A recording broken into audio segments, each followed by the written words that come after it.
नमस्कार भावानो, सेवा करायच्या तुम्हाला, आईची सेवा करा. देव तुम्हाला मंदिरात नाही, आईच्या चरणामध्ये देव भेटेल तुम्हाला. काय म्हणतात? आई माझी मायेचा सागर.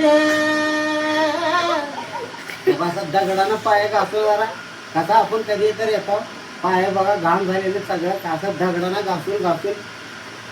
मी काय म्हणतो, कितीही भक्ती करा, काही करा, आई वडिलांचं मन दुखीलं की झालं विषय संपलं. तुम्हाला माहित आहे का मागची काय कहाणी? आईच्या सेवेसाठी जो माणूस आईचं सेवा करतो त्याला देवापर्यंत जायची गरजच नाही. देव त्याच्या दर्शनाला येतो. माहित आहे का मला? मला नाही, तुम्हाला माहित आहे का? मला माहित आहे.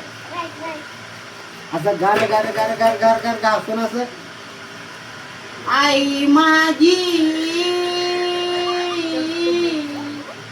मायेचा सागर, आई माझी मायेचा सागर. तर आईची सेवा करा.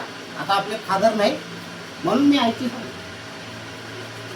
गार गार गार गार गार गार असं घासून असं स्वच्छ.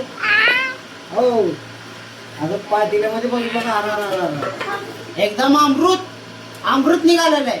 जरा प्या.